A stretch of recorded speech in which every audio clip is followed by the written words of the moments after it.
Hello, everyone, and welcome to the third week announcements.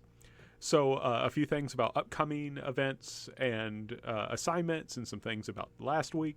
So, first of all, with this upcoming writing assignments, there's going to be two readings. One is by Simon Bolivar. He is very important in Central and South American history as someone who led a lot of countries to gain their independence. And I think he makes a very interesting contrast with the American George Washington. So he's kind of interesting to compare with him. Just as an aside to show you how these things are important today, Venezuela is currently governed by the Bolivarian Party. They named themselves after Simon Bolivar. He himself was a native of Venezuela. So one reading is by him. The other reading is the Communist Manifesto. This is a very important document that's kind of, in a sense, inaugurates communism as sort of a public ideology in 1848. It just happens to come out during a year when there's a lot of revolutions in Europe. It's an incredibly important historical document, and it's by this guy Karl Marx. And what's important is Karl Marx and communism. Those are ideas that have had a huge impact on world history, and even to this day, China, which has something like 1/5, 1/6 of the world's population, is officially governed by a communist party. So reading the Communist Manifesto, just the portion I have, even though it's a difficult document, I think is well worth it because it's had such an important influence on world history. But do keep in mind that that is a rather difficult document. You don't want to wait till Sunday afternoon or evening to try and read it. Give yourself plenty of time to read it. So I have a few comments about the old writing assignments to think about as you're working on the new writing assignments. So just to give you an example, some people really struggled with Olympia de Gouges. And there was this question asking, why does she think women should have natural rights? And several people have equal rights to men. And several people basically just said, well, she just thought that they should. And they didn't give me a reason. And there were multiple reasons. One thing she argued was that if you look at nature, there's this kind of harmony between the sexes and for example, among animals. And we human beings should echo that harmony, right? So that was one thing she argued by looking at the natural world. And she makes this interesting argument that's kind of connected to nationalism, where she says, hey, we women are in charge of raising the next generation. We need to have equal rights so that we can do a better job of doing that. So just reading that a little bit more closely, thinking about it a little more deeply, I think would help.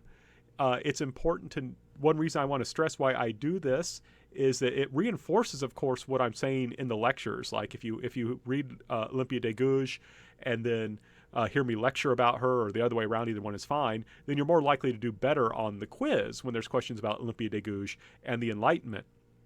And also it adds something to just understanding human ideas, right? It's one thing for me to say, oh, women were trying to get equal rights, but wouldn't it also be good to actually read a woman from the time period talking about how women want equal rights and how they think they should get them?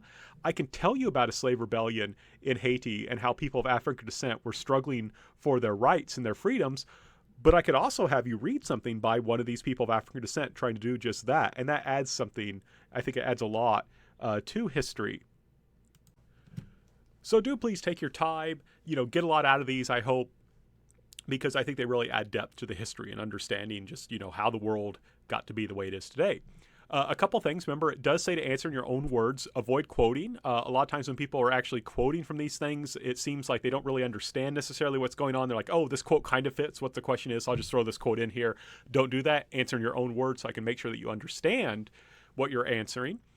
And make sure you answer under the questions. Some people deleted the questions and they put all their questions at the end, but please put the answer for 1A under 1A, the question for 1B under 1B. It makes it easier for me to grade, and also that way you won't accidentally skip a question. I had some students skip questions, and of course, if you don't answer a question, the question gets a 0. So on to the quizzes. So, okay. The quiz 1 average, so the one for week 1, was very good. It was like an 84%. Over half the class got an A. The quiz 2 average was lower. It was a C instead of a B average, and only 2 people received an A. And I think the reason for this is pretty clear from my conversations with people, is that people stopped doing the study guides because I didn't make it a requirement, right? People did the study guides for week 1. They did really well.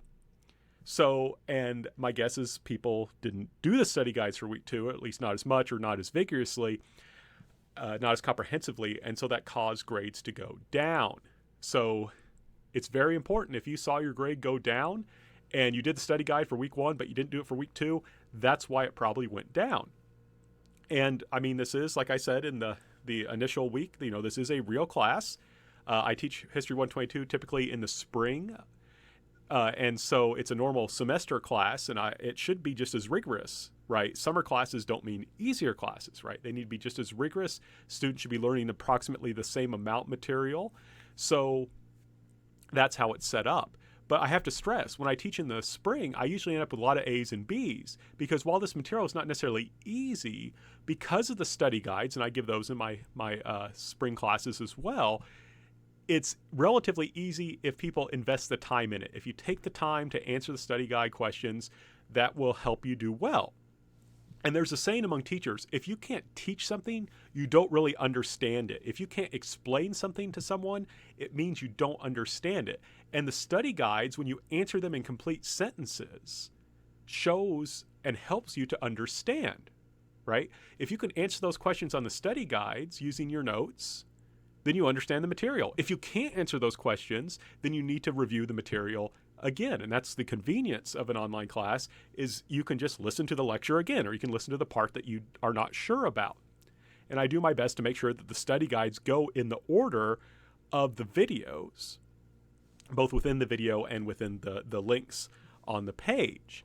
And the key thing is, once you fill out those study guides, you really have a generally good idea of the material. You understood it because you actually filled out the question, right? So I want to stress, if you did well on the quiz 1 and you didn't do well on the quiz 2, and you didn't fill out the study guide for the quiz 2, that's probably the problem. The solution is to do the study guide. I know it takes time, but it makes sure that you really understand the material.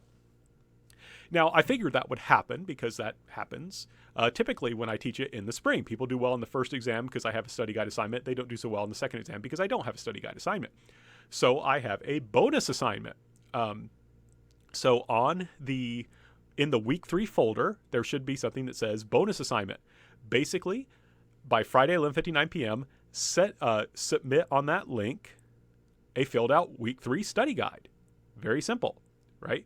Fill out a week 3 study guide, submit it. It is due Friday, right? So by Friday, upload a filled out week 3 study guide by 11:59 p.m. No lates. It's got to be done by Friday, 11:59 p.m. Why? Because I want you to have at least one day to also then review the study guide, though you should be reviewing it more than that, but this is my way of making sure you have at least one day of doing that. And then you'll have Sunday to take the exam. Now, you can do it earlier if you want, but I would recommend taking your time as much as your schedule will allow, right? So that bonus is due by Friday, 11:59 p.m. Just upload into that link found in the week 3 folder your filled out week 3 study guide. If you didn't do the week 2 study guide, it wouldn't be a bad idea to review that because we have an upcoming midterm.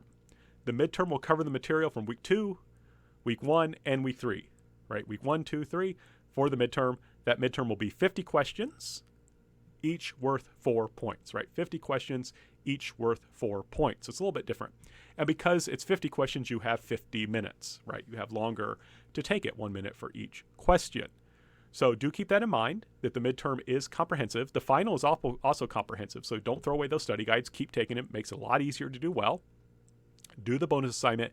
Get it to me by 11:59 p.m. Friday. Otherwise, it's a 0. You can also, I put up the current grades. There should be, if you go to Blackboard, you will see like a column that says pre-midterm grade. That is your current grade, right, before taking the midterm. So keep that in mind as well if you just want to see generally how you're doing. So I want to say a little bit about some upcoming videos. The very first video in week 3 is about Karl Marx. He's the founder of communism. And you may say, wow, our professor really likes communism. That's why he's got a video about Karl Marx and why he has us reading something from the Communist Manifesto. It's actually the opposite. I don't like communism. I'm an anti-communist. I really, in many ways, despise that political view. And you may say, wow, that's pretty political. It's like, well, I want to share my bias so you know what my bias is. And I want to be fair to people who are followers of communism or who believe in the idea. And that's why I want you to read the Communist Manifesto and watch this video, which is in many ways very pro-Marx. These people like Karl Marx, and that's to balance my own bias, right? It's important for us to acknowledge our bias rather than to pretend like we don't have them, because of course we have biases. My bias, don't much like communism, so I'm going to give the communists a chance to speak, because I'm most likely to be unfair to them.